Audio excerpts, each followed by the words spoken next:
कथावाचक के साथ बदसलूकी और पिटाई मामले पर इटावा में बड़ा हंगामा। पुलिस ने अब तक 19 उपद्रवियों को हिरासत में लिया। इटावा में यही रेजिमेंट और यादव महासभा ने थाने का घेराव कर हंगामा किया। रास्ता जाम कर नारेबाजी की, पुलिस की गाड़ियों पर किया पथराव।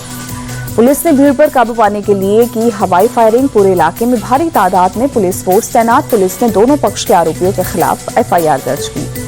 कथावाचक विवाद पर अखिलेश यादव ने बीजेपी को घेरा। कहा, यूपी में इमरजेंसी जैसी सिचुएशन, बीजेपी की सरकार में कुछ भी संभव, क्या यही है इनका सबका साथ सबका विकास। इटावा में हंगामे को मंत्री जयवीर सिंह ने सुनियोजित बताया। कहा, बीजेपी किसी जाति धर्म को लेकर भेदभाव नहीं करती, सत्ता की चाहत में कुछ लोग उपद्रव करना चाहते हैं। जयवीर सिंह ने सपा चीफ अखिलेश यादव को तथ्यविहीन बयान नहीं देने की अपील की। कहा, तथ्यों के आधार पर कार्रवाई होगी, जाति के आधार पर नहीं। यूपी के डिप्टी सीएम केशव मौर्य का सपा पर हमला। कहा, लोकसभा चुनाव जनता को गुमराह करके जीते, 2027 में जनता सिखाएगी सबक। आज निकाली जा रही भगवान जगन्नाथ की रथ यात्रा। पुरी में भगवान जगन्नाथ, उनके बड़े भाई बलभद्र और बहन सुभद्रा जी को विशाल और भव्य रथों में बैठाकर श्री गुंडीचा मंदिर ले जाने की तैयारी। ओडिशा सीएम मोहन चरण मांझी ने भगवान जगन्नाथ रथ यात्रा में आने वाले श्रद्धालुओं का किया स्वागत। भक्तों से आस्था और शक्ति के साथ रथ यात्रा में शामिल होने की अपील की। पुरी में भगवान जगन्नाथ जी रथ यात्रा के लिए सुरक्षा के लिए किए गए पुख्ता इंतजाम। एनएसजी, सीआरपीएफ, बीएसएफ, आरएएफ की कंपनियां तैनात। अहमदाबाद में आज भगवान जगन्नाथ की 148वीं यात्रा निकाली जा रही है। गृह मंत्री अमित शाह सुबह 4 बजे मंगला आरती में शामिल हुए। अहमदाबाद में 17 हाथी खींचेंगे भगवान जगन्नाथ का रथ। 18 किलोमीटर तक चलेगी भव्य रथ यात्रा। अहमदाबाद में भगवान जगन्नाथ की रथ यात्रा, सीएम भूपेंद्र पटेल ने खींचा रथ, सोने की झाड़ू से रास्ता साफ किया।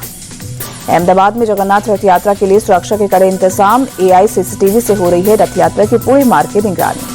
गुजरात के सूरत में भगवान जगन्नाथ रथ यात्रा को लेकर एक्शन में पुलिस प्रशासन। रथ यात्रा को लेकर बनाया गया कंट्रोल रूम। सीसीटीवी के जरिए रखी जा रही है चप्पे चप्पे पर नजर।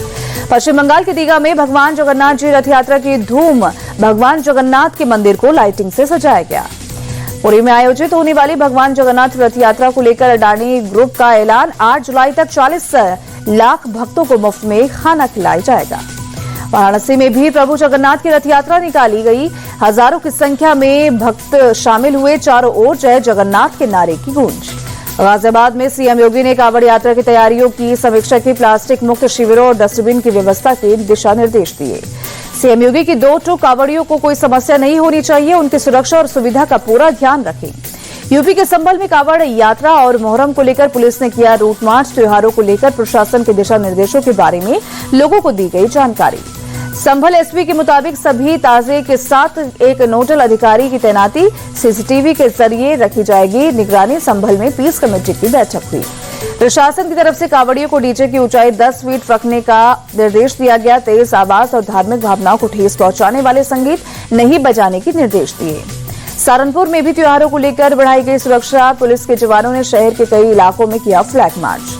अयोध्या में मोहर्रम, कांवड़ और जगन्नाथ रथ यात्रा को लेकर सुरक्षा के पुख्ता इंतजाम। पुलिस की टीम ने शहर में किया फ्लैग मार्च। किंगदाओ में राजनाथ सिंह ने चीन के रक्षा मंत्री डॉन चून के साथ द्विपक्षीय वार्ता की। कई मुद्दों पर चर्चा हुई। कैलाश मानसरोवर यात्रा से फिर शुरू होने पर खुशी जताई। राजनाथ ने चीन के रक्षा मंत्री को बिहार की फेमस मधुबनी पेंटिंग गिफ्ट की। प्राकृतिक रंगों और अपनी अनूठी शैली के लिए प्रसिद्ध है मधुबनी पेंटिंग। राजनाथ सिंह ने चीन में रूस के रक्षा मंत्री से मुलाकात की। दोनों के बीच कई द्विपक्षीय मुद्दों पर चर्चा हुई। आरएसएस ने एक बार फिर संविधान की प्रस्तावना से 2 शब्द समाजवादी और धर्मनिरपेक्ष हटाने की मांग की। दत्तात्रेय होसबोले बोले, बाबा साहेब अम्बेडकर के बनाए संविधान में ये दोनों शब्द नहीं थे।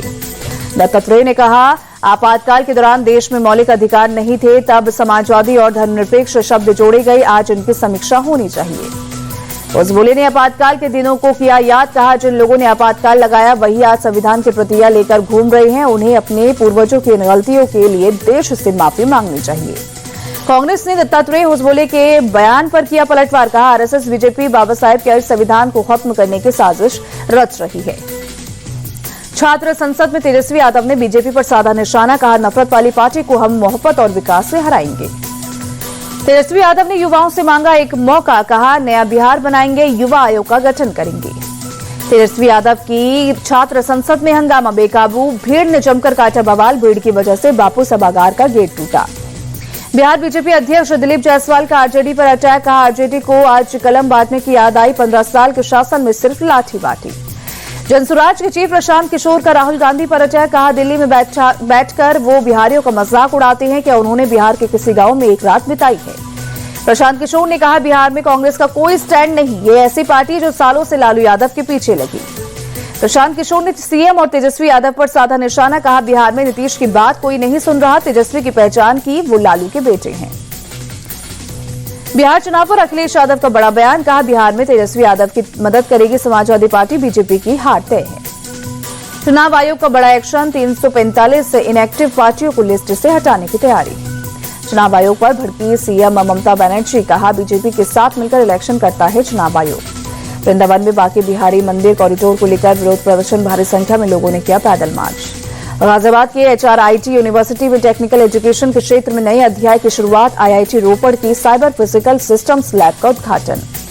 अपने संबोधन में IIT रोपड़ के निदेशक प्रोफेसर राजीव आहूजा ने रिसर्च और इनोवेशन पर डाला प्रकाश। HRIT यूनिवर्सिटी के VC ने विशिष्ट अतिथियों को स्मृति चिन्ह भेंट किया।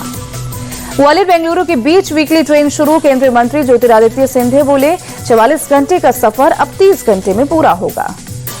हिंदी भाषा के विरोध में उद्धव और राज ठाकरे हुए एकजुट, एक साथ निकालेंगे विरोध मार्च। संजय राउत ने दोनों भाइयों की तस्वीर पोस्ट कर दी जानकारी।